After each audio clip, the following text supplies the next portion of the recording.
Hello, everyone. Welcome to English Podcast for Listening and Speaking.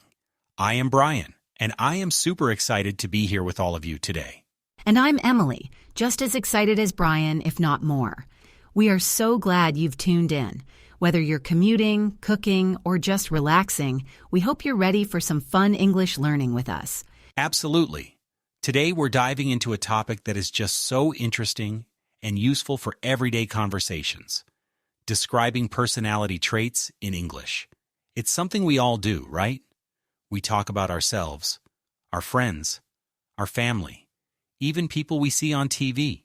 Exactly. And it's not just about learning new words, it's about understanding people better and expressing yourself more clearly. We'll explore lots of different words today, from positive ones to some that might be, let's say, a little less positive. Yeah, we all have a mix of everything, don't we? It makes life interesting. Emily, speaking of personalities, I have to ask you right off the bat. Do you think you're more of an extrovert or an introvert? Oh, that's a classic question. For me, it really depends on the situation, Brian. I can be quite outgoing and energized by people, especially when I'm teaching or doing this podcast. So in that sense, I'm definitely an extrovert. I love talking, sharing ideas, and meeting new people. I can totally see that. You're always so full of energy when we're recording. Thank you. But then I also really enjoy my quiet time. After a busy day, I need to recharge alone, maybe with a good book or just listening to music. So I also have a strong introvert side. I guess you could say I'm an ambivert, a mix of both. What about you, Brian? Extrovert or introvert or something else? That's a great word, ambivert. I think many people can relate to that. For me, I'd say I lean more towards being an extrovert, especially when it comes to social situations. I love being around people, especially my friends and family. I get a lot of energy from being in a group and having lively conversations. I definitely agree. You're always the life of the party, Brian. You can make anyone laugh. Well, I try. But just like you, Emily, I also need my quiet time to relax and think. Sometimes after a very social weekend, I need a quiet Monday. It helps me feel balanced. So maybe I'm a bit of an ambivert too, but with a stronger extroverted tendency. That makes perfect sense. And this is exactly what we're going to talk about today. All these words and ideas we use to describe what makes us, well, we're not just going to give you a list of words. We're going to give you real-life examples, funny stories, and practical ways to use these words. That's right. We want you to feel confident describing people, including yourself, in English. We'll talk about how these words are used in different situations, like when you're talking about a new friend, or even in a job interview. It's going to be a fun and very useful episode. Absolutely. So whether you are shy or outgoing, serious or funny, or maybe even a little bit clumsy sometimes, this episode is for you. Get ready to expand your vocabulary and have some fun with us. Let's jump right in. We're going to start with something a little bit playful to get us thinking about different personality types. Are you ready for some fun, Emily? I'm always ready for fun, Brian. Let's do it. Okay, Emily. I found this super fun, totally unscientific fictional personality quiz online. It gives you silly personality types. I thought it would be a great way to introduce some of the words we're going to talk about today. Are you ready to hear some of these? Oh, I love a good personality quiz, Brian, even if it's silly. Let's hear it. I wonder what kind of type I am according to this quiz. All right, the first one is called the Golden Retriever of People. The Golden Retriever of People? That sounds adorable. What does it say?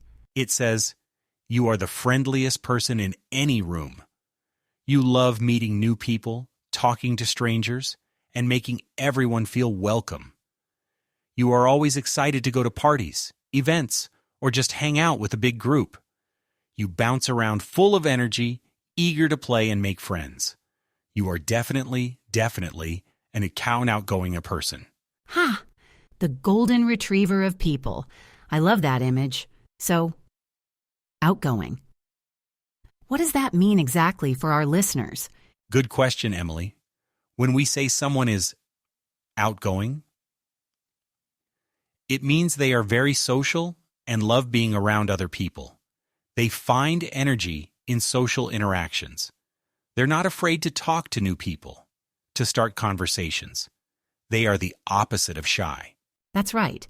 Imagine you go to a party and there's one person who immediately starts talking to everyone, laughing loudly, asking questions, making new friends easily. That person is very outgoing. They are happy to be with people. Exactly. Like a golden retriever dog. They are always happy to see you and want to play.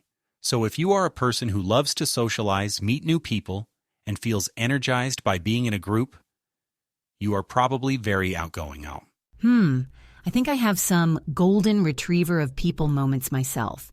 Especially when I'm really excited about a topic, I can be quite outgoing. How about you, Brian? Are you a golden retriever?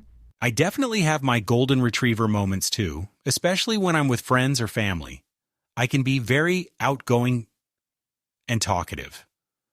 I enjoy meeting new people, but I'm not always the first person to start a conversation with a complete stranger. So maybe I'm a golden retriever on a leash sometimes. A golden retriever on a leash. That's a good one. It means you're outgoing, but maybe a little bit careful at first. Yes, exactly. Now, let's look at the next personality type from our silly quiz. This one is called the quiet corner reader. Ooh, this sounds like the opposite of the golden retriever. It is. The description says you prefer a calm, quiet place, perhaps with a good book or your own thoughts. Large groups of people can make you feel tired. You enjoy spending time alone or with just one or two close friends. You might feel a bit uncomfortable talking to many new people at once, and you prefer to listen more than to speak. You are probably quite shy. So, if a quite outgoing xiao person is like a golden retriever, a yi shou quite person is maybe more like a little cat that likes to observe from a distance at first. That's a perfect analogy, Emily. A Shayna's person often feels nervous or uncomfortable in social situations, especially with people they don't know well. They might not speak much, or they might avoid eye contact.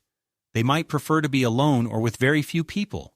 So if you walk into a room full of people and you immediately look for the quietest spot, or maybe you don't want to talk to anyone new, you might be feeling shy.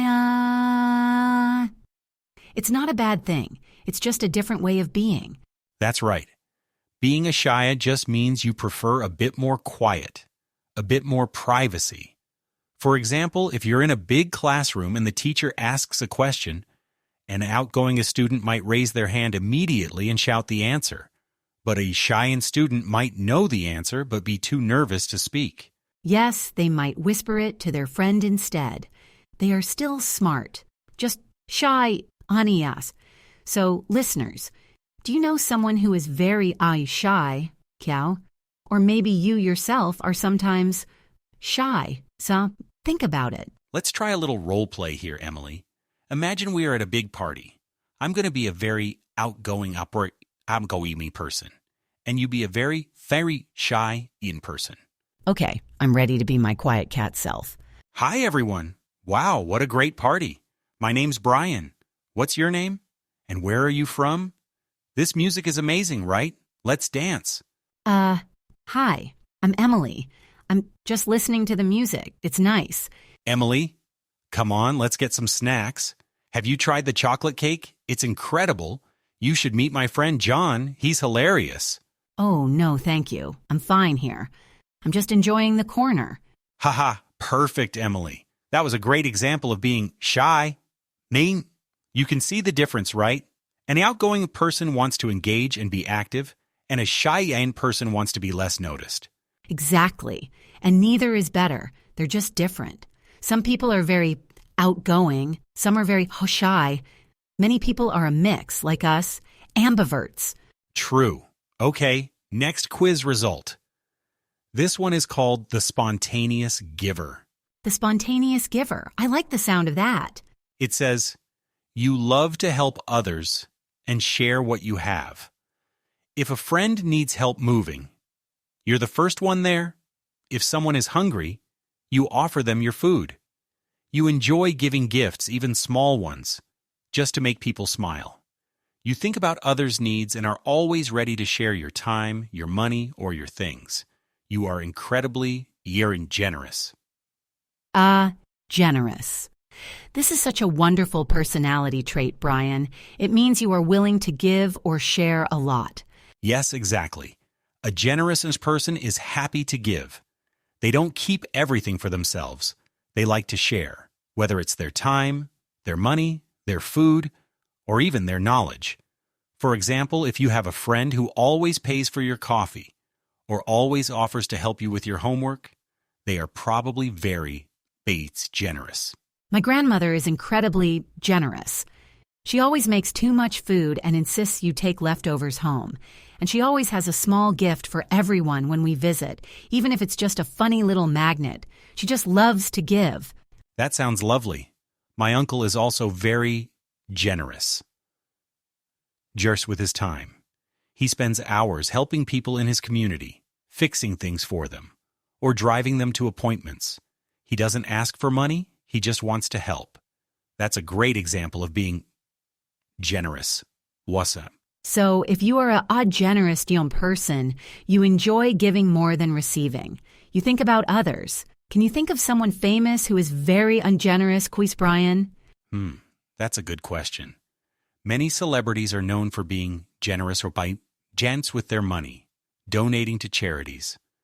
Perhaps someone like Oprah Winfrey, who is known for her philanthropic work, meaning she gives a lot of money to help others. She seems very generous. Yes, she's a great example. So listeners, are you a generous person? Do you enjoy giving to others? Maybe you share your snacks with your classmates, or you help your family members with chores without being asked. That's being generous. Let's try another role play. Emily, you are going to be a very generous person, and I'm going to be, someone who needs help. Okay, I'm ready to be the giver. I'm so tired. I have so many bags from the grocery store, and my car is all the way over there and my back hurts. Warm, helpful voice. Oh, Brian, don't worry, I can help you. Let me take some of those bags. And actually, I have my car right here. I can drive you home. It's no problem at all, really. Oh, Emily, you are so generous. Are you sure? That would be amazing. Absolutely, it's my pleasure. And when we get to your place, I can even help you carry them inside. Thank you so much, Emily. See, that's being generous. Helping without being asked, offering more than is expected. It's a wonderful quality. It really is. Okay, let's move on to the next one, Brian. What's the next personality type from the quiz? All right, this one is not as pleasant. It's called the uninvited guest. The uninvited guest. That doesn't sound very friendly. No, it doesn't. The description says, you often say things without thinking about other people's feelings. You might interrupt someone while they are speaking or make negative comments. You might not use please or thank you very often. Sometimes you don't realize you're being unkind, but other times you simply don't care. You are often considered rude. Oh, what rude. That's definitely not a positive trait. When someone is rude, they act in a way that is not polite or respectful to others. Exactly. If someone is being rude, they might talk loudly on their phone in a quiet place like a library, or they might push past people without saying, "Excuse me." It's about not showing respect for others or their feelings. Like if you're waiting in line for something and someone just walks past everyone and goes straight to the front. That's very rude. They are not respecting the rules or other people's time. Or imagine you're telling a story and someone keeps interrupting you or looking at their phone and not listening. That would be very rude. It makes you feel like your story isn't important. Yes, and being rude can make people feel uncomfortable or angry. It's the opposite of being polite or kind. For example, if you visit someone's home and you don't say thank you for the food, that could be seen as rude. Absolutely. Or if you're in a restaurant and you yell at the waiter because your food is late, that's definitely rude. Even if you're upset, There are polite ways to express your feelings. So, listeners, have you ever met someone who was very rude? How did it make you feel? It's important to understand this word so you can recognize it and, more importantly, avoid being rude yourself. Let's do a quick role play for this one. I'll be the rude Ann person, and Emily, you be a polite person. Okay, let's see how rude you can be, Brian. Hey, move it. I'm in a hurry. I need to get this coffee now. Excuse me, sir. There's a line. We've all been waiting patiently. Line? Who cares about a line? My time is more important than your time. Get out of my way. Wow, Brian, that was very rude. You even made a little angry face. See? That's how it feels to encounter a rude-ass person. It's not pleasant. So, remember to always try to be polite and kind, and not rude. Good advice. Okay, what's next on our silly quiz? The next one is called the trusting puppy. The trusting puppy. That sounds sweet, but maybe a little bit vulnerable? Precisely. The description says, you tend to believe everything people tell you, even if it sounds a bit strange. You always see the best in people and don't suspect that anyone would try to trick you or lie. You are open-hearted and optimistic, but sometimes this means you might be easily fooled. You are quite naive. Naive. Huh? This is an interesting one. So if you are naive, it means you lack experience or judgment, and you might believe things too easily. That's right. A naive sasmas person might not understand that some people are not always honest. They might trust everyone they meet, even strangers. For example, if someone calls you on the phone and says, "Congratulations, you won $1 million. Just send us $100 for the fee." A naive person might believe it and send the money. Yes, because they are so trusting. They don't think that person is trying to trick them. They are easily fooled. A child is often naive because they haven't learned about all the complexities of the world yet. They believe in Santa Claus and the Tooth Fairy. Exactly. Or imagine someone tells you a crazy story, like they met an alien on their way to work. All why naive and teen pues crow person might say, "Wow, really? Tell me more." While others might be more skeptical and think, that sounds fake. It's like when someone says, "Oh, I'll pay you back next week, definitely." And they never do. A naive person might keep lending them money even after many times they didn't pay back. They always hope for the best.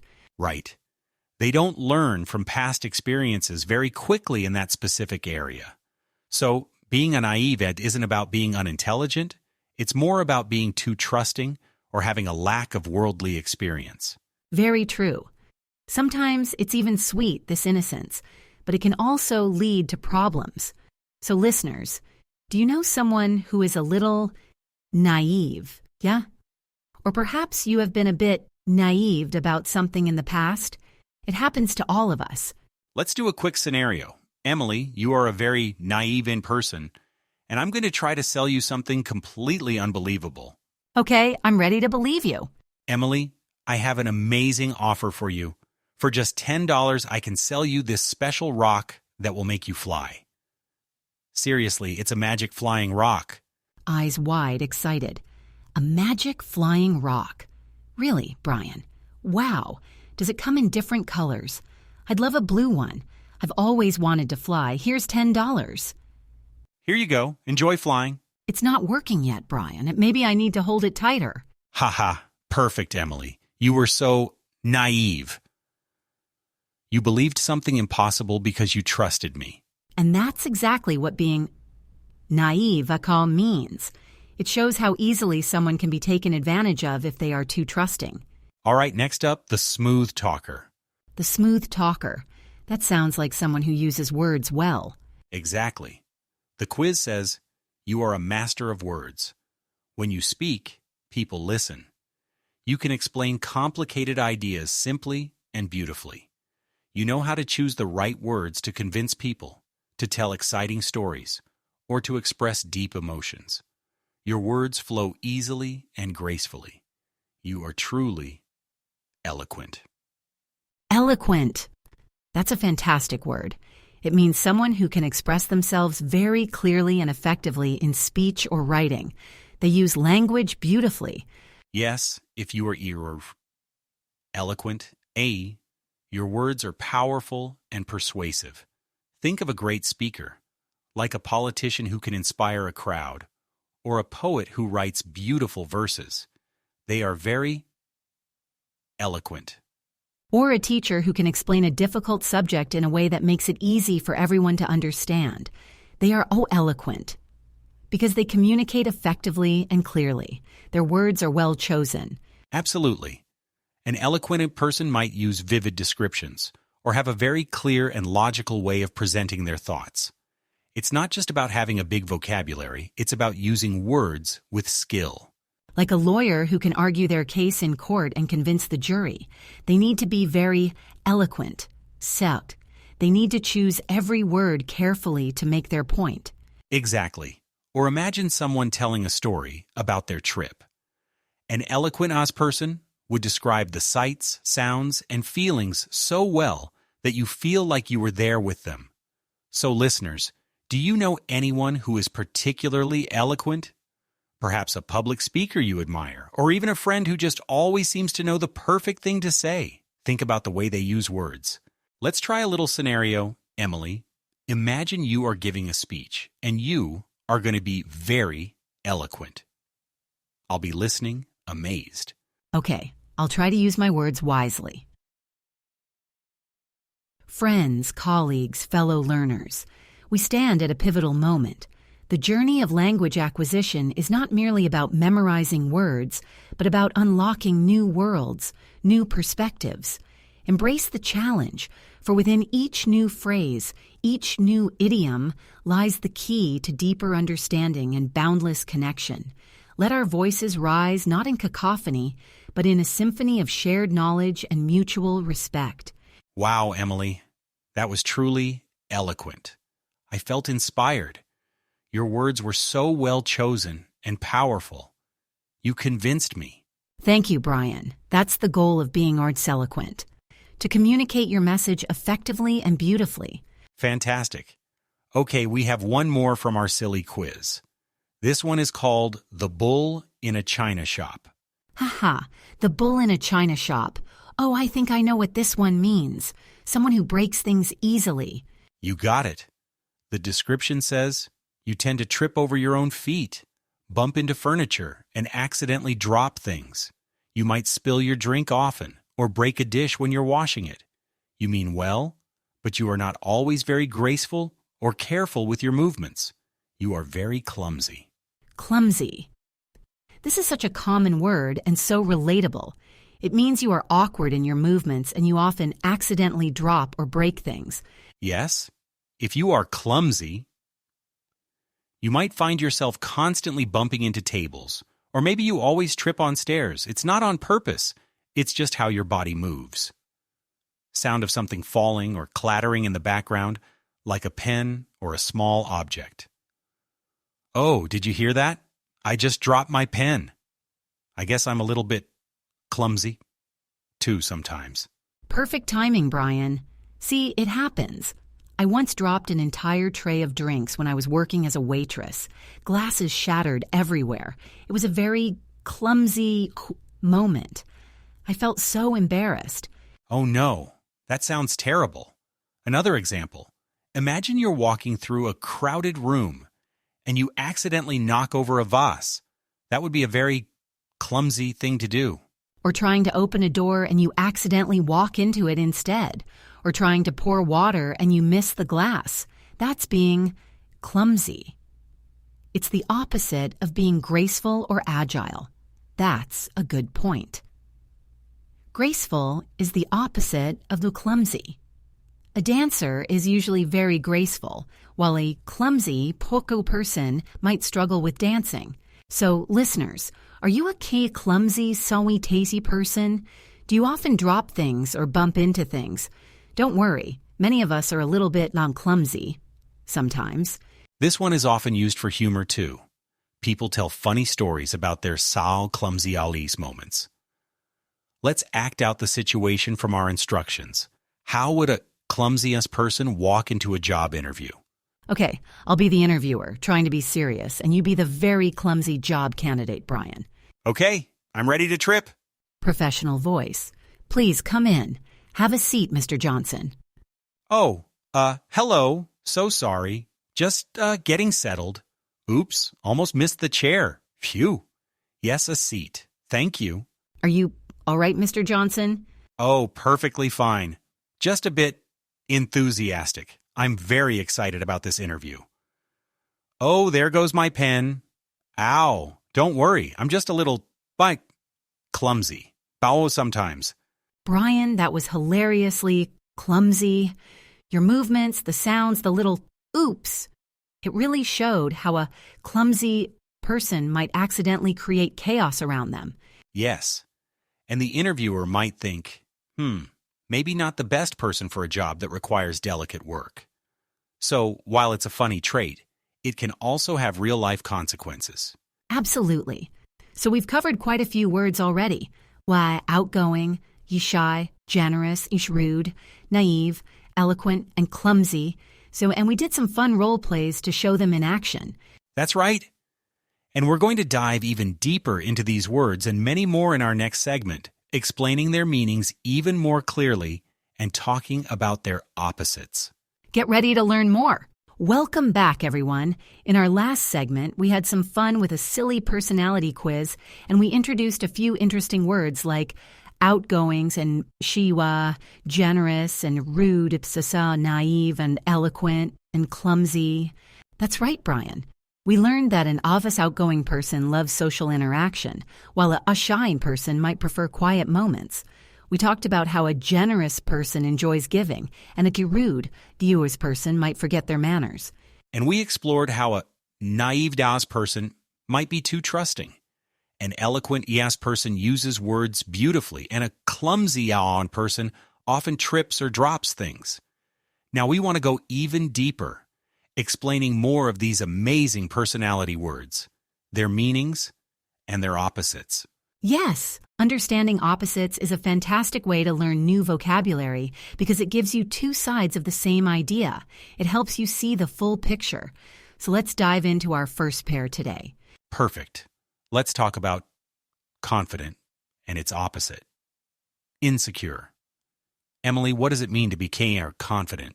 To be confident means you believe in yourself and your abilities. You feel good about who you are and what you can do. A jada confident, quiet person isn't afraid to try new things or speak their mind because they trust themselves. Exactly. Imagine someone who walks into a room, head held high, looking people in the eye when they speak. They seem sure of themselves. That's a yantinekhaus confident ma'yat person. Or maybe they are starting a new job and they believe they can learn quickly and do well. They are sense and being confident in their skills. Yes, a confident yas person might say, I can do this. Even if a task is difficult, they have a strong belief in themselves. For example, a being confident student might raise their hand in class to answer a question, even if they're not 100% sure, because they are confident in their ability to think and learn.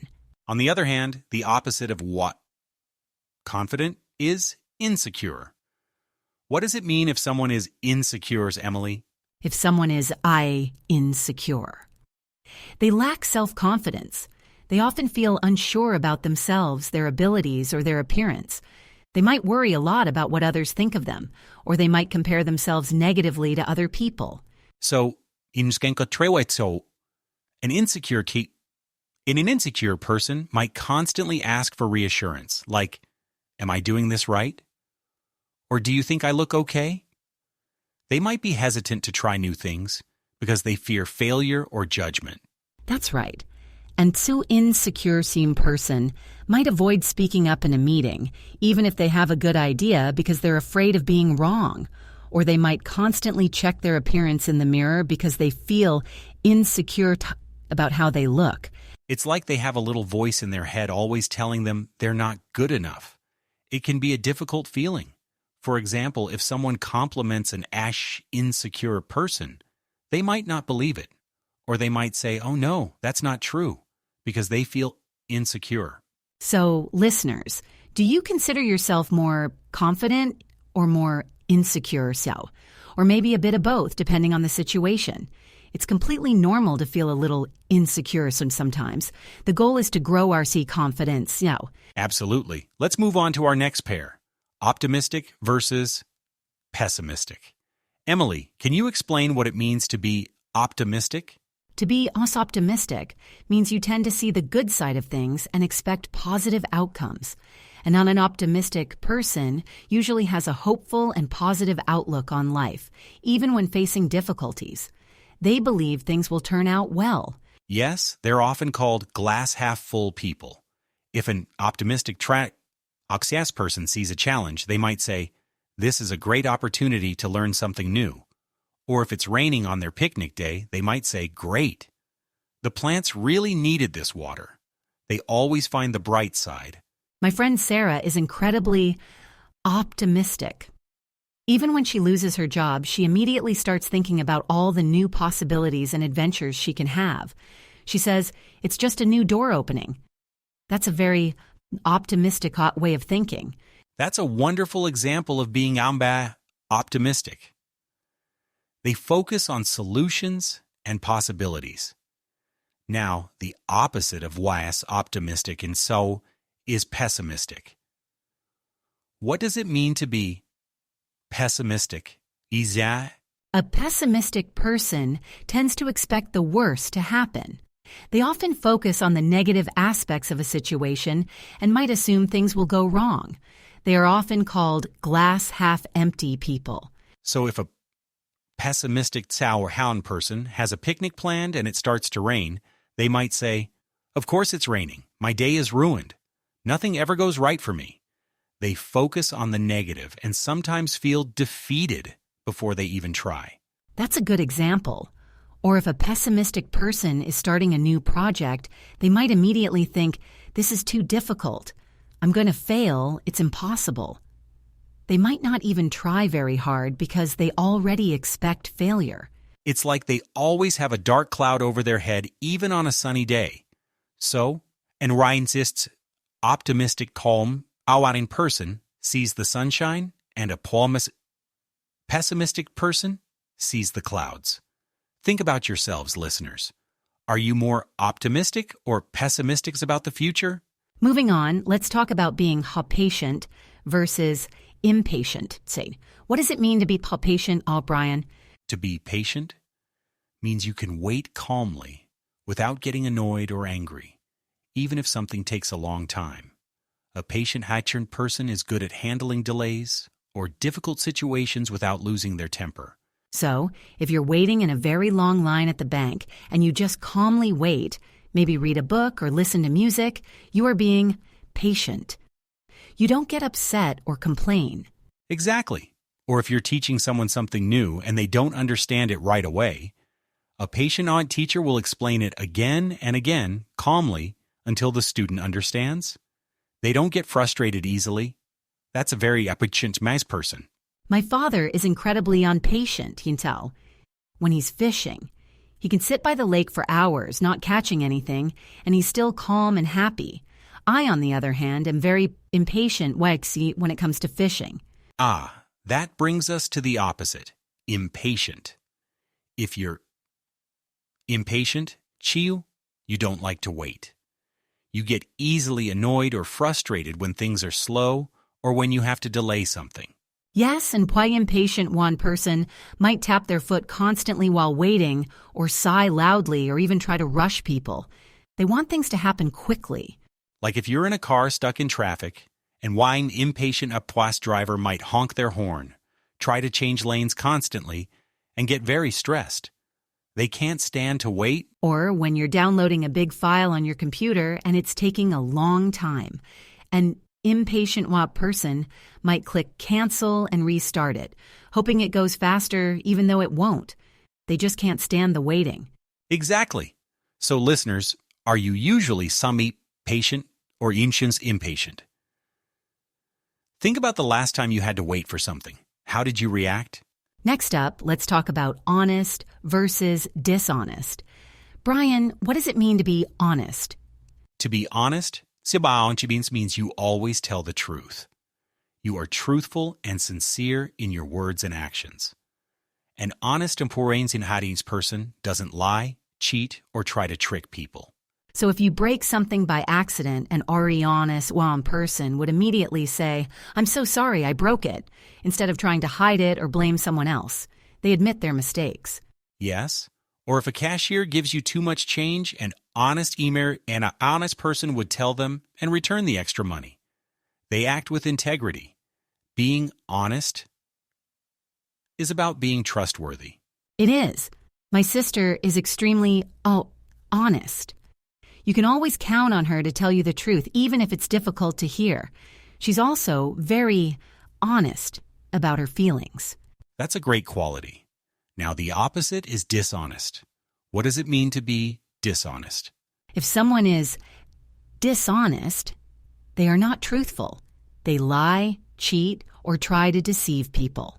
A dishonest person might try to gain something by being unfair or by hiding the truth.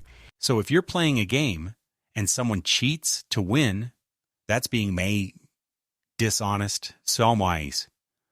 Or if someone promises to do something but has no intention of doing it, that's also dishonest. Right. Or imagine a student who copies answers from another student during a test. That's a very dishonest action. It's about not being fair or truthful. So listeners, do you value honesty, calm in others? Are you generally an honest person? This is a very important trait in relationships and work. Indeed. Let's look at loyal versus disloyals. Brian, what does it mean to be loyal? To be loyal means you are faithful and supportive to a person, a group, or an idea, especially in difficult times.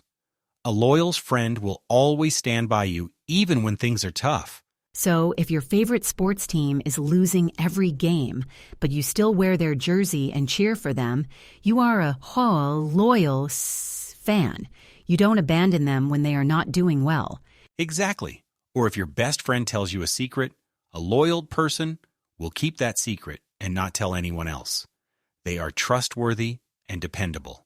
Being loyal means you stick with someone or something. Yes, a loyal employee stays with their company for many years, even if another company offers more money, because they feel committed and dedicated. They are loyal to their workplace. Now the opposite is disloyal. What does it mean to be disloyal? If someone is disloyal, they are not faithful or supportive. They might betray trust, abandon someone, or switch their support to another person or group, especially when it's convenient for them.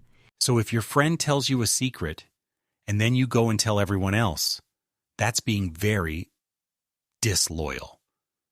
You betrayed their trust. Or if someone promises to help you, but then they leave you alone when you need them most, that's also being disloyal.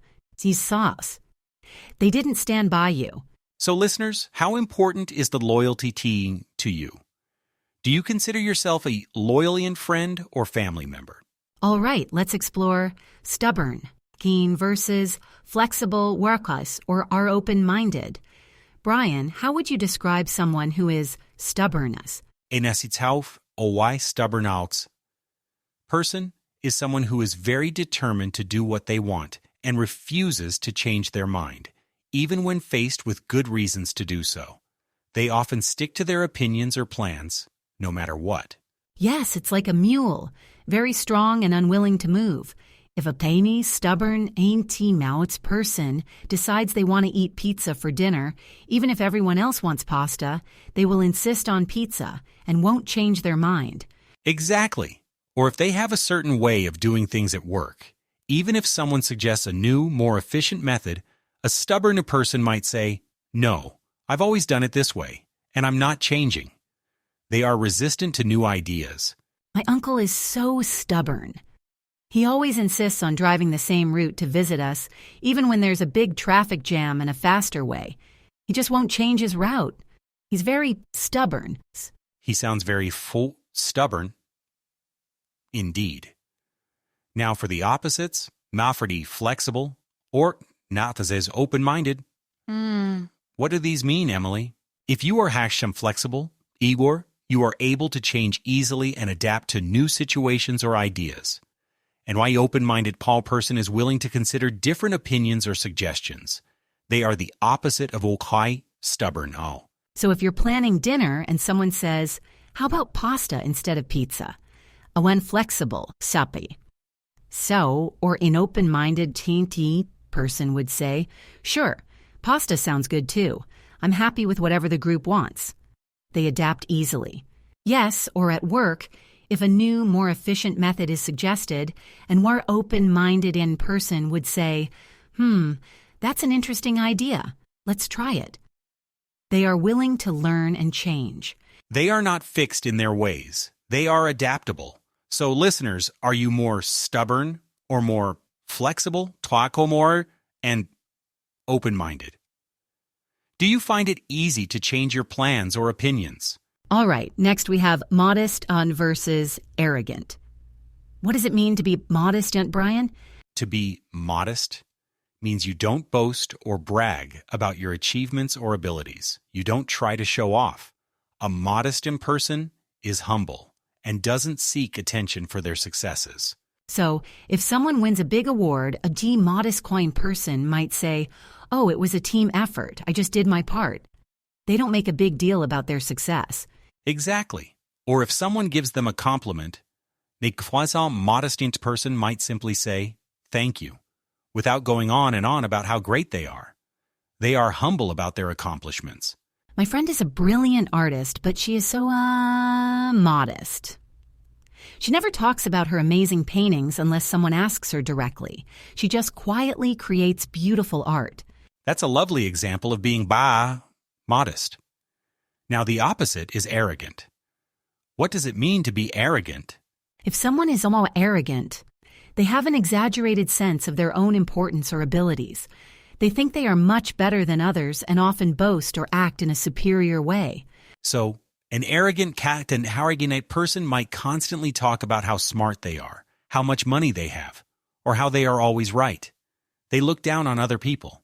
Yes, they might interrupt others or ignore advice because they believe they already know everything. They have too much pride and self-importance, like someone who constantly says, I told you so, or I'm the best at this. Exactly. Think of a character in a movie who thinks they are better than everyone else and is always showing off. That's an arrogant person. So listeners, do you prefer people who are modest or people who are arrogant? Most people would say modest. Definitely modest. Okay, our next pair, humorous versus serious or kaisi dulls. Brian, how do you describe someone who is humorous?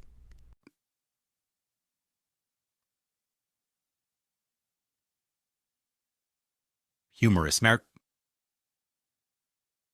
person is someone who is funny and enjoys making people laugh. They have a good sense of humor and can easily find the funny side of things. So if someone tells a lot of jokes or always has a witty comment that makes everyone smile, they are very humorous. Oko, they enjoy bringing lightness and laughter to a situation.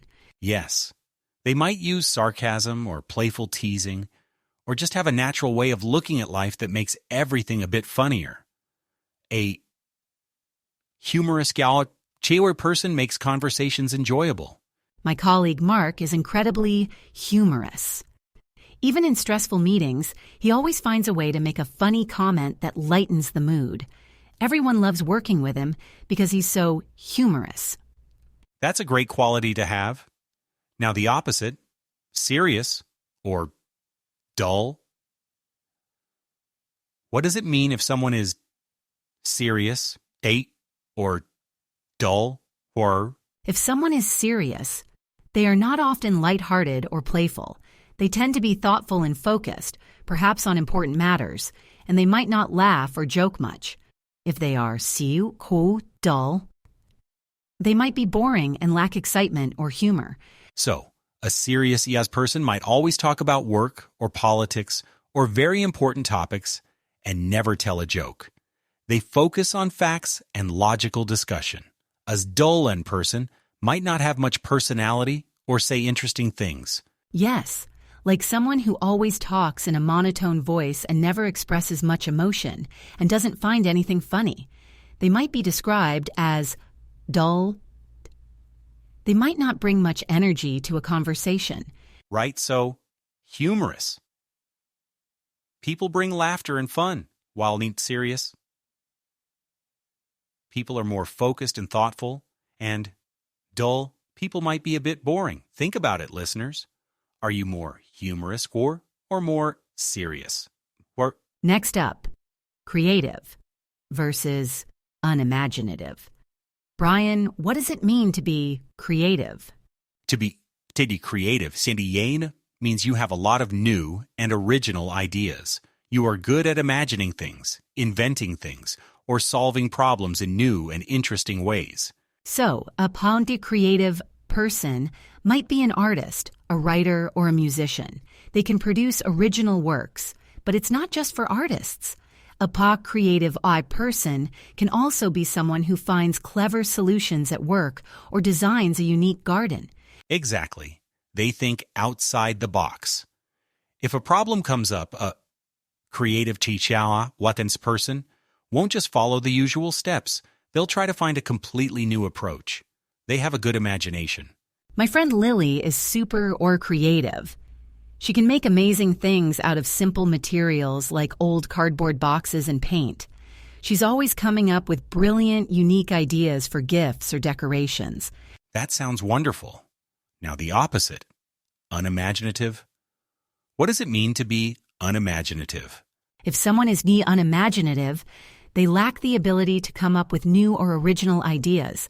They tend to stick to conventional or traditional ways of thinking and doing things.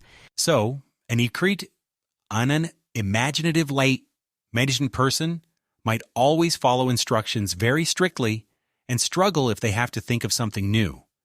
They might not be good at brainstorming or coming up with different solutions.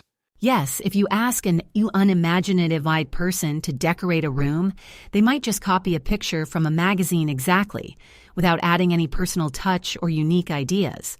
They might struggle to invent something new. They might find it hard to see things from different perspectives. So, listeners, are you a creative quinoan person? Or do you sometimes feel a bit unimaginative?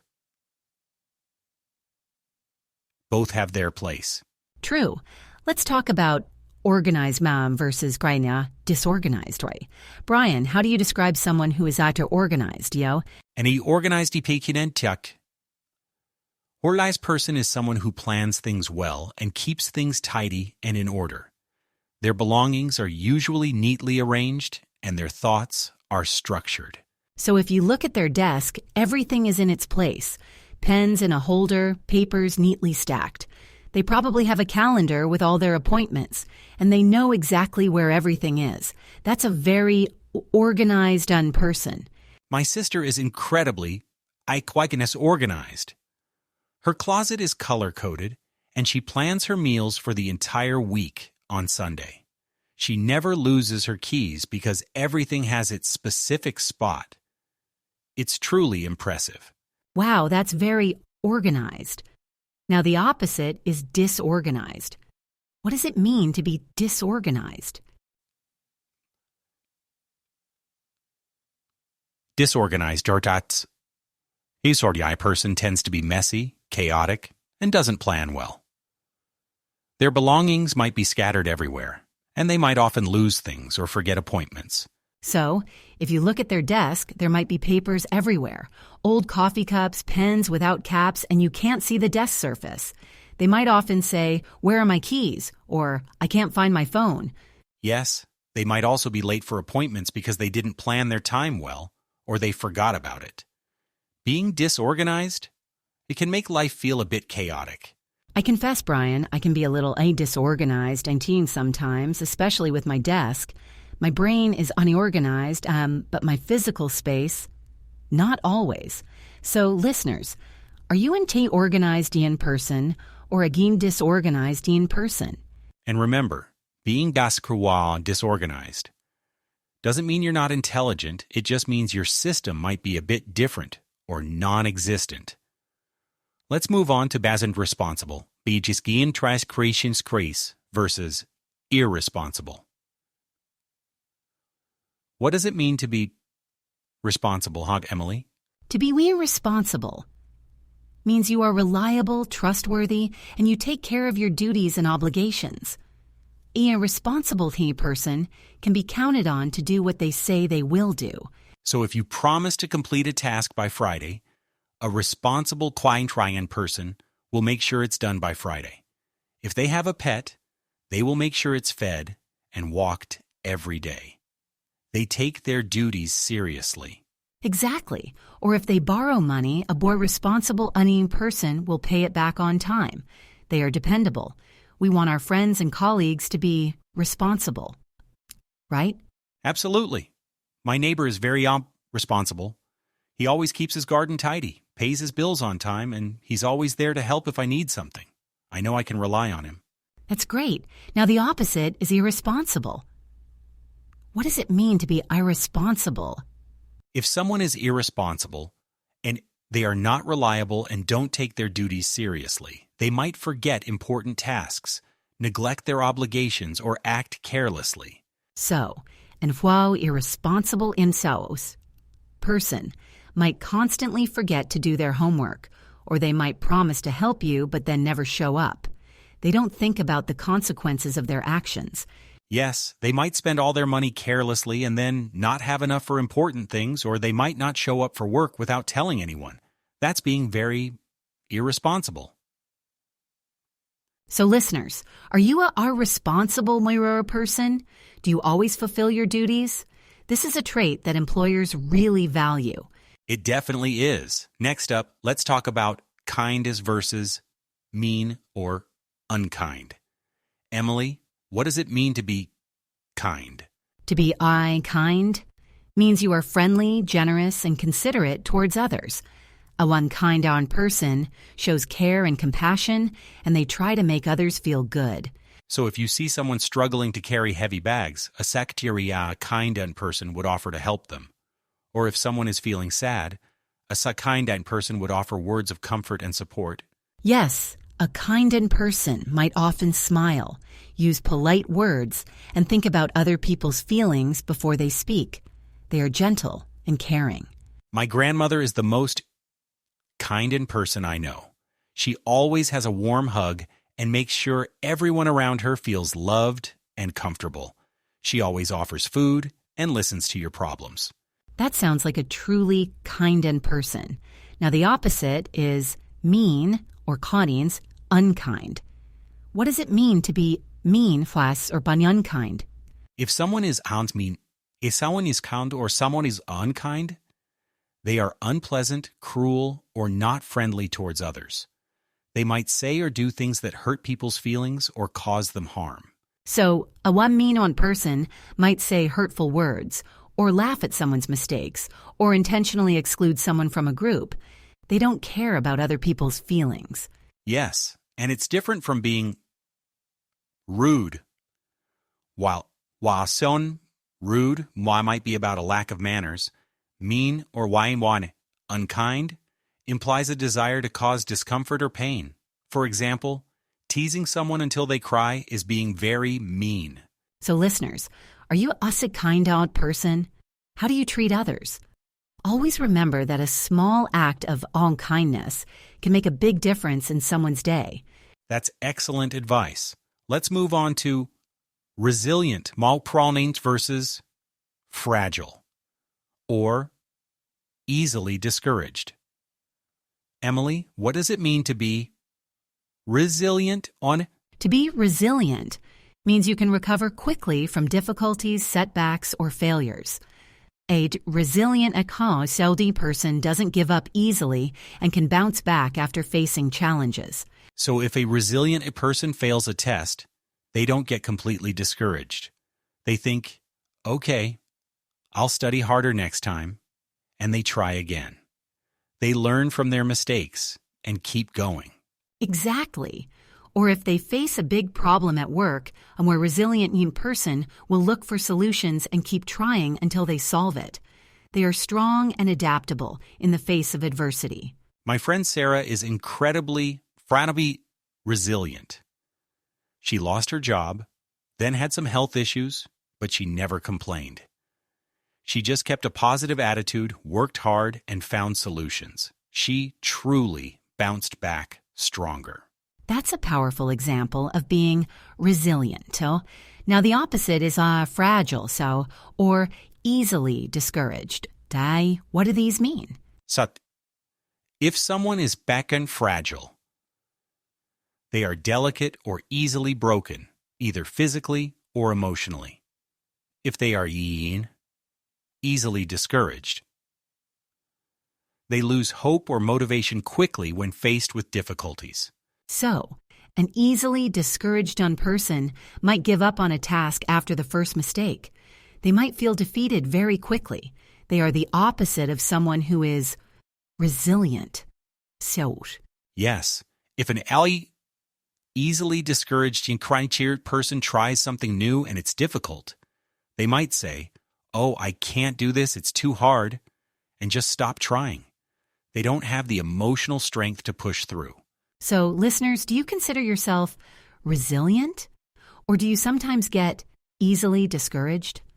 Remember, everyone faces challenges, but it's how you react to them that matters. Good point.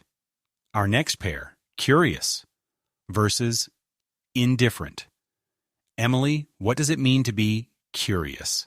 To be curious means you are eager to learn or know things. A curious, appalling person loves to explore, ask questions, and discover new information.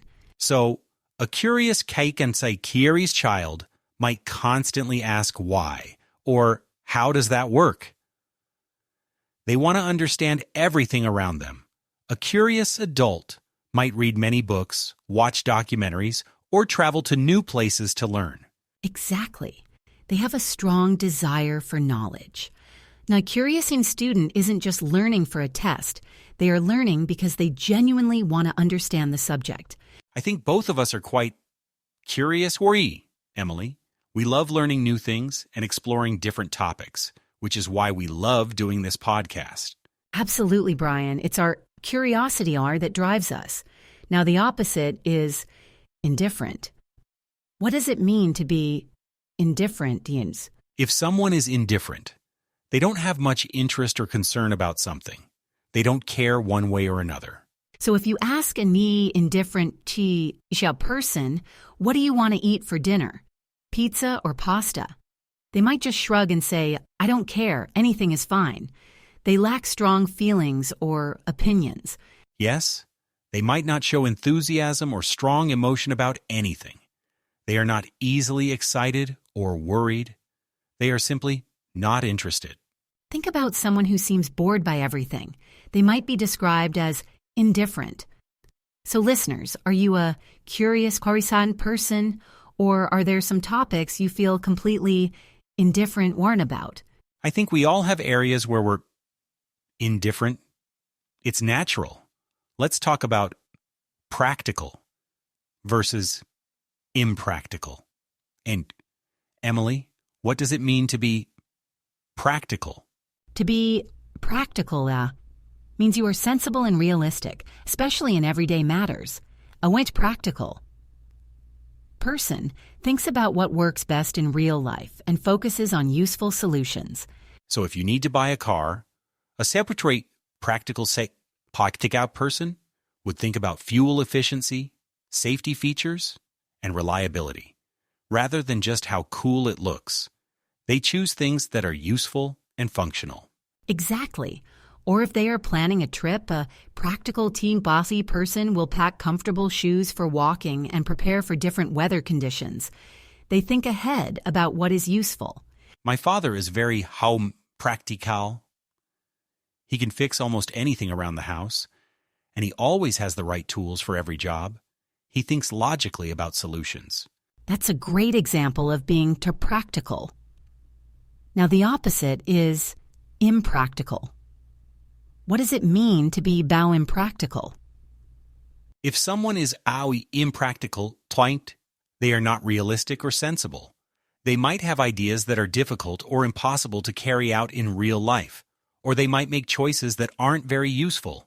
So, an wamon impractical person might buy a very expensive, delicate white sofa for a house with 3 small children and a dog. It's not a sensible or practical choice for that situation. Or they might plan a trip where they want to visit 5 different countries in 2 days, which is completely impractical and impossible.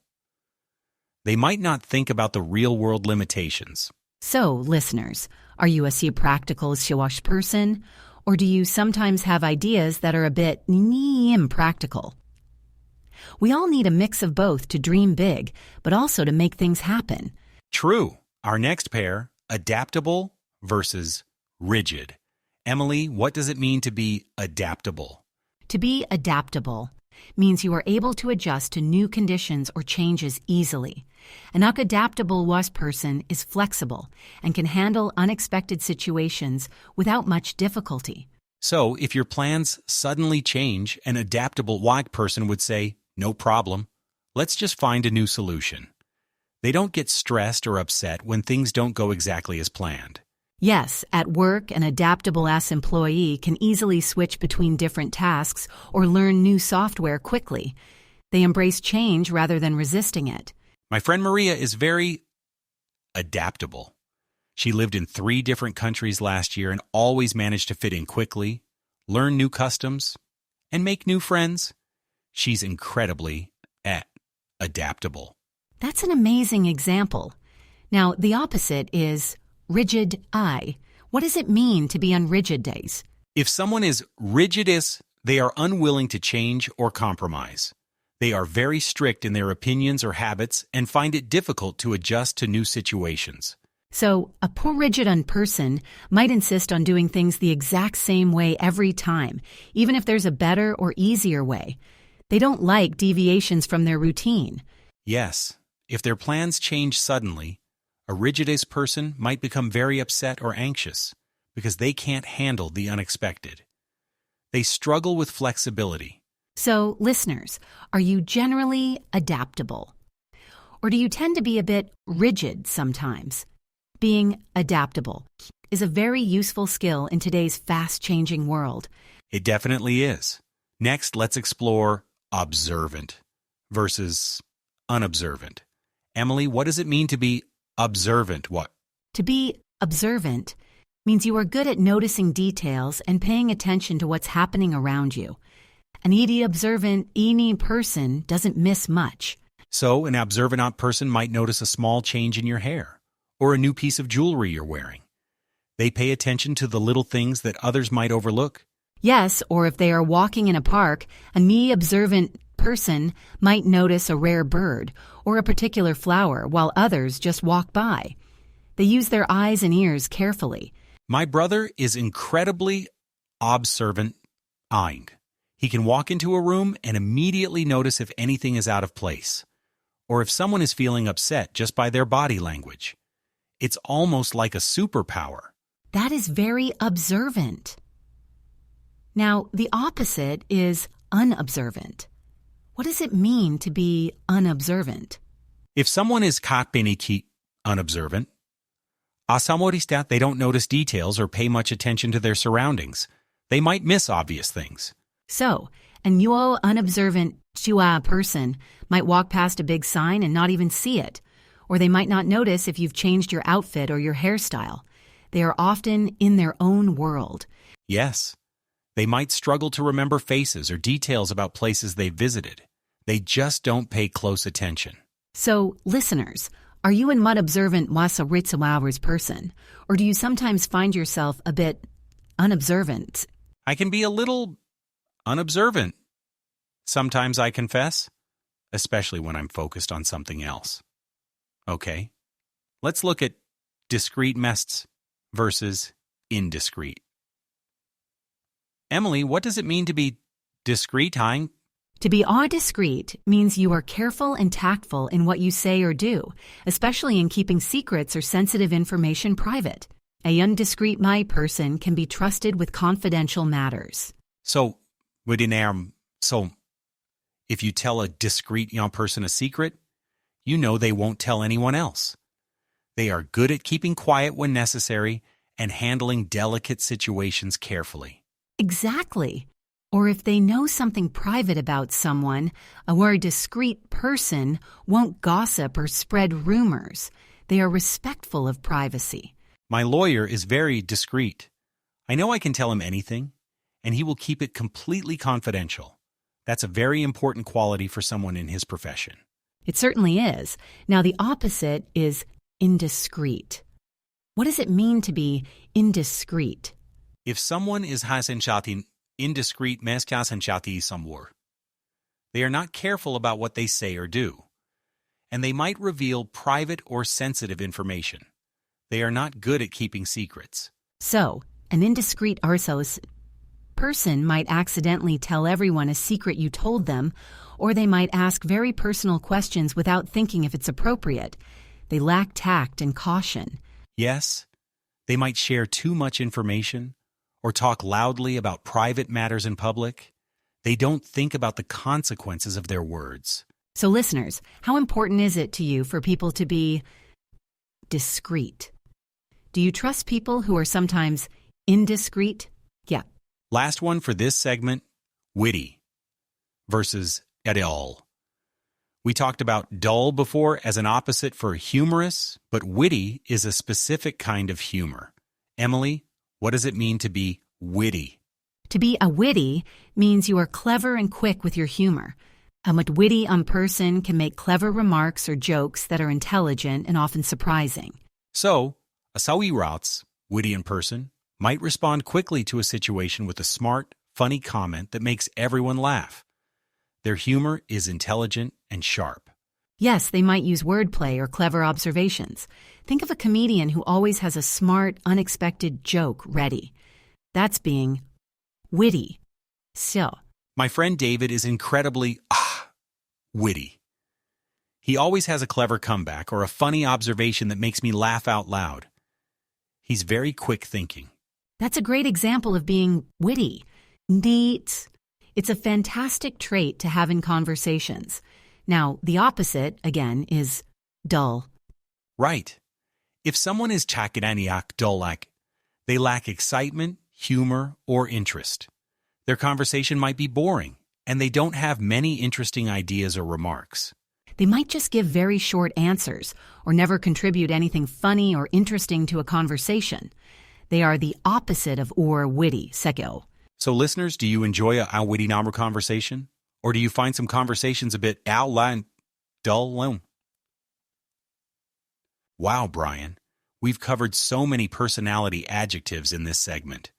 We went from confident to insecure, optimistic to pessimistic, patient to impatient, honest to dishonest, loyal to disloyal, stubborn to flexible, and open-minded, modest to arrogant, humorous to serious or dull, creative to unimaginative, organized to disorganized, responsible to irresponsible, kind to mean or unkind, resilient to fragile, or easily discouraged, curious to indifferent and impractical to impractical, adaptable to rigid and observant to unobservant, and discreet again discreet, and then finally witty unto dull. That's a long list, but hopefully, by explaining each one with examples and their opposites, our listeners have a much clearer understanding of these words and how to use them. Absolutely. And remember, knowing these words isn't just about vocabulary. It's about understanding people better and being able to describe yourself and others more accurately in English. In our next section, we're going to take all these amazing words and give you some practical advice on how to use them. We'll talk about describing yourself in job interviews, talking about friends, celebrities, and even understanding personality in different cultural settings. So stick with us to find out how to apply all this great vocabulary in real-life situations. Welcome back, everyone. In our last segment, we truly dug deep into so many wonderful personality adjectives and their opposites. We talked about everything from being confident to insecure and humorous to dull, dow. That's right, Brian. It was a fantastic journey through words like resilient, observant, adaptable, sakao, and even a bit about being clumsy, and naive. Now, the big question is, how do you use all this amazing vocabulary in real life? Exactly. Learning words is one thing, but applying them is where the magic happens. In this segment, we're going to give you some practical advice on how to use these personality traits.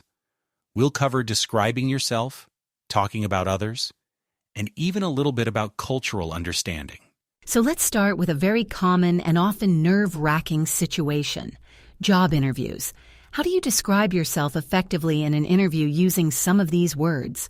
That's a brilliant question, Emily. When you're in a job interview, the interviewer wants to know if you're a good fit for the role and the company culture. This is your chance to highlight your positive traits. You definitely want to show your best self. For example, you could say, I would describe myself as very irresponsible and unorganized. Caminos. Perfect. Being pretty responsible shows you're dependable and take your duties seriously. And being organized tells them you manage your time and tasks well. These are highly valued traits in any job. Or maybe, I am an adaptable person who is always curious to learn new things. Oh, that's excellent. Adaptable shows you can handle changes, which is super important in today's fast-paced work environment. And curious tells them you're eager to grow and pick up new skills. What about something like, I consider myself a resilient to problem solver, always looking for creative art solutions. Love that.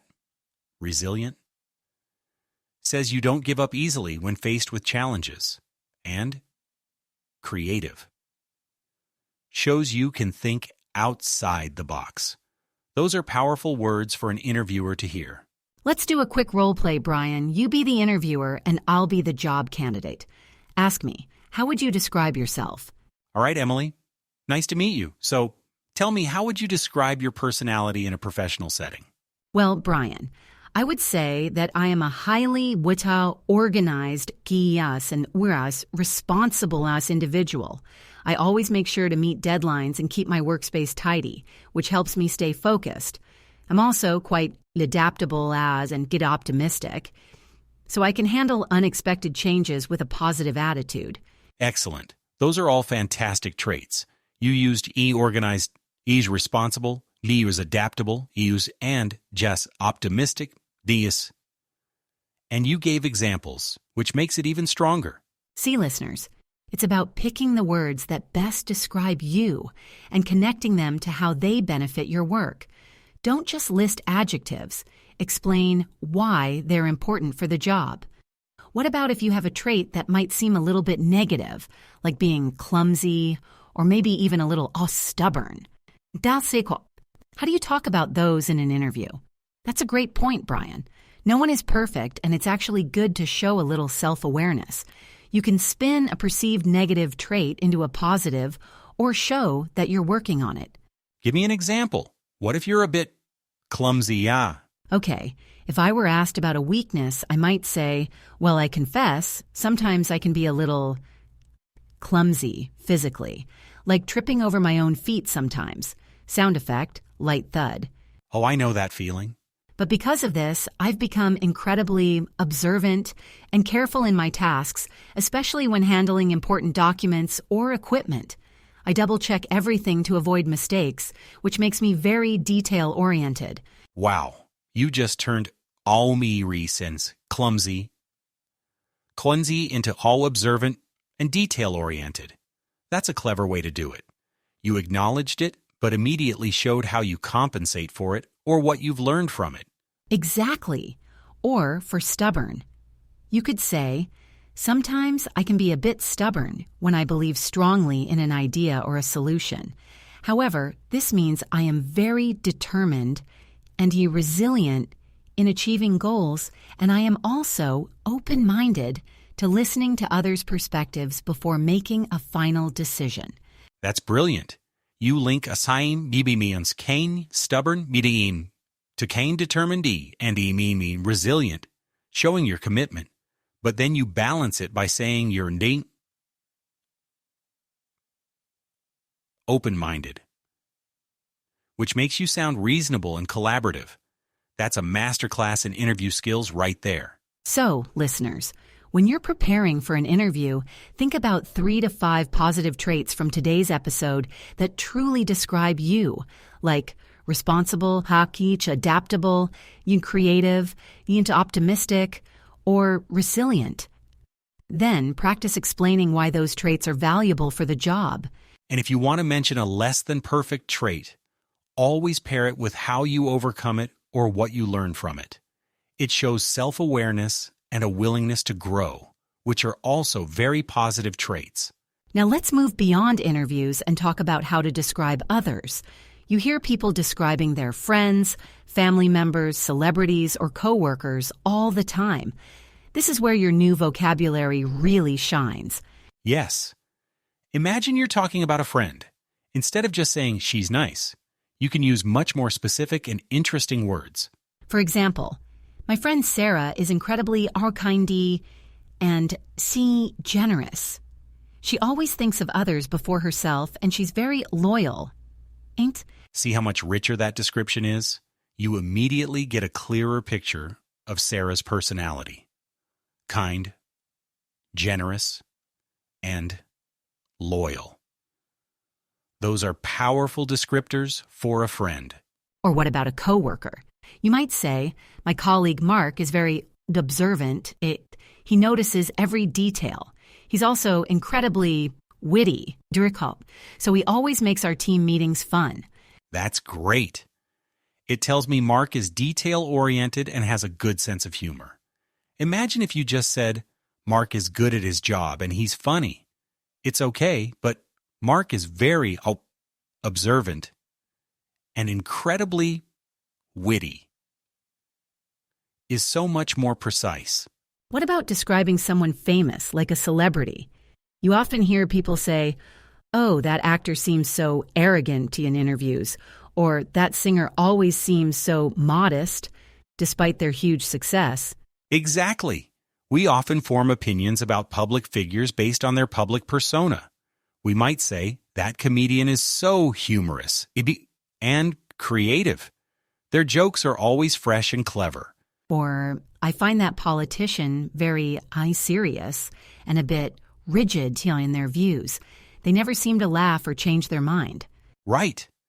And you can even talk about negative traits gently. Instead of saying, my boss is irresponsible, which might be too strong, you could say, sometimes my boss can be a little disorganized, but he's working on it. Or, he can be a bit impatient, when waiting for results, but that's because he's so driven. This shows understanding and empathy while still accurately describing the person. It's about choosing the right word for the right context and relationship.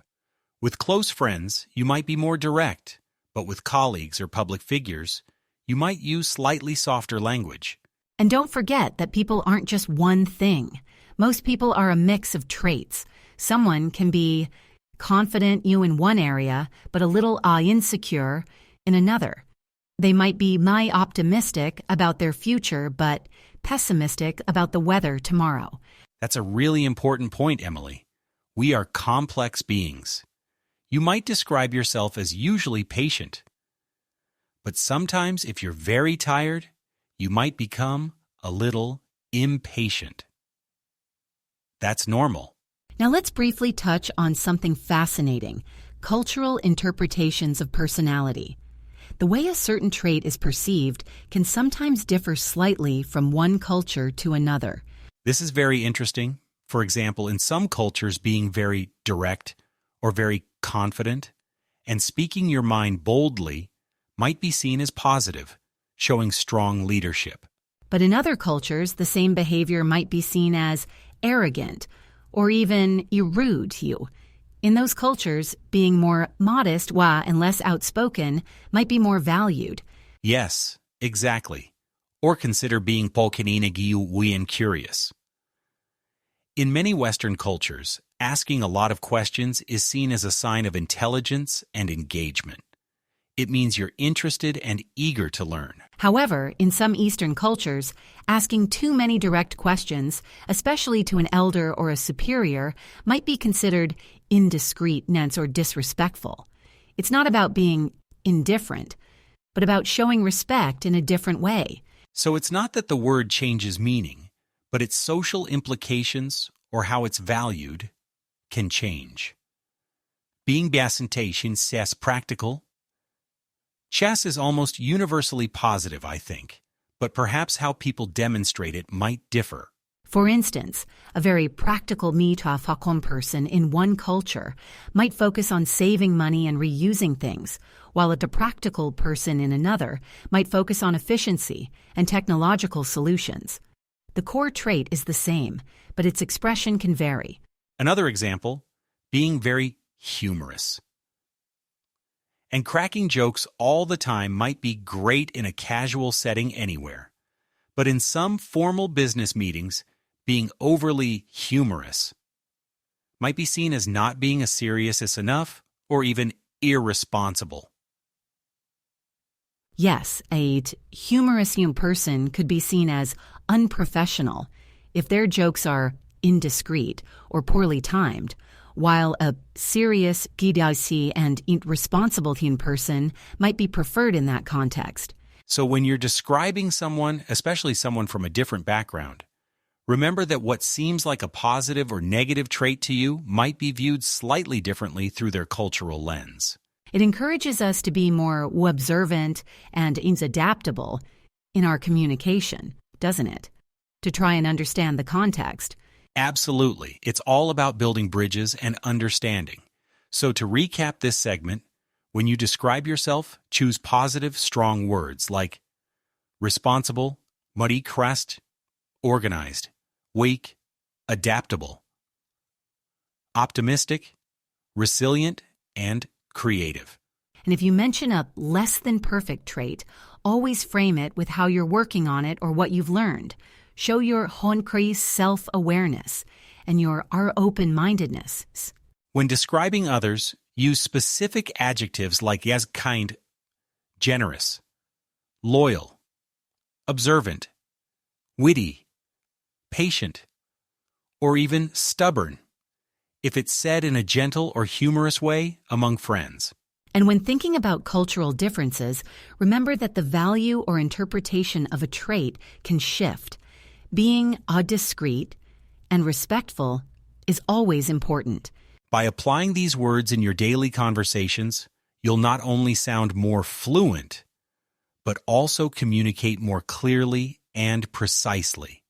You'll be able to paint a much clearer picture of someone's personality. And it helps you understand people on a deeper level.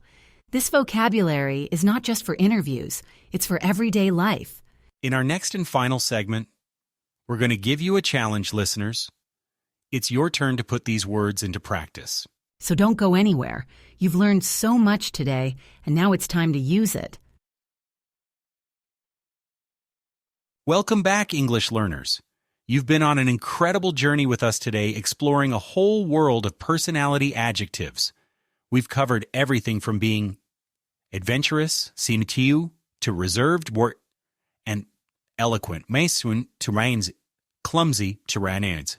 We've talked about being optimistic versus pessimistic, and generous versus nina selfish, and even how a little bit of stubbornness can sometimes be a form of determination. And you've got a fantastic new toolkit of words. And now it's time for your personality challenge. This is your chance to really cement what you've learned today. We want you to describe yourself. That's right. Think about your own personality. You are unique and you have so many wonderful qualities. We challenge you to pick just these 3 personality adjectives from today's episode that best describe you. Only 3. This makes you really think and choose carefully. For example, if I had to pick 3 words to describe myself, I might say I am optimistic, curious, and sometimes a little bit clumsy. Sound effect, light thud again. Laughs. Oh, Brian, how clumsy. I think you're more witty than clumsy. But I appreciate your honesty. If I had to pick 3 for myself, I'd say I'm adaptable, observant, and definitely unhumorous. Humorous? Emily, you're hilarious. You've shown that throughout this entire episode. And adaptable and observant are absolutely true about you. Thank you, Brian. So listeners, it's your turn. Don't be shy. Think about what you value in yourself. Are you diligent, enthusiastic? Maybe a little moody sometimes, but always a loyaler? Remember all those words we went through: outgoing, shy, generous, kind, rude, naive, eloquent, daring, confident, insecure, patient, impatient, responsible, organized, adaptable, curious, resilient, creative, optimistic, pessimistic, humorous, dull, serious, rigid, modest, arrogant, discreet, indiscreet, practical, thoughtful, spontaneous, methodical, diligent, lazy, enthusiastic, indifferent, moody, stable, loyal, fickle, observant, distracted, witty, dull, charming, awkward, assertive, submissive, independent, dependent, sincere, dishonest, cautious, reckless, tolerant, intolerant, reliable, unreliable, ambitious, unambitious, disciplined, undisciplined, versatile, inflexible, perceptive, unperceptive. Wow, Brian, that was quite a list. But it just shows you how many incredible words you now have at your fingertips. The challenge is to narrow it down to the top 3 that truly represent you. Yes, your top 3. And we would absolutely love to hear your responses. We encourage you to share your 3 words with us. You can do this by commenting on our podcast platform, or if you're part of a language learning group, share it there. Tell your friends, tell your family. Practice using these words. This isn't just a fun activity. It's a powerful way to practice using new vocabulary in a personal and meaningful way. When you connect words to your own life, you remember them better. Plus, it's a great conversation starter. Imagine meeting someone new and being able to confidently say, I describe myself as enthusiastic, I'm spontaneous, and generally optimistic. It tells them so much about you, and it shows off your fantastic English skills. So go ahead, take a moment. Pause this episode if you need to. Think about your personality. What 3 words really capture who you are? We can't wait to see what words you choose. This challenge is all about celebrating your unique personality in English. Don't overthink it. Just pick the ones that feel right. Remember, there are no right or wrong answers. It's your personality, your description. This is about personal expression. So, once again, pick 3 personality adjectives from today's episode that best describe you. Then share them with us and your fellow learners. It's a fun way to connect. And that brings us to the end of another fantastic episode of English Podcast for Listening and Speaking. Emily, this has been so much fun, diving into the amazing world of personality. It really has, Brian. I love how we can use these words not just to understand others, but to truly express ourselves. Your personality is what makes you, you. It's what makes you unique and special. Absolutely. And remember, for all our listeners, your personality is your power. Don't be shy about expressing who you are in English.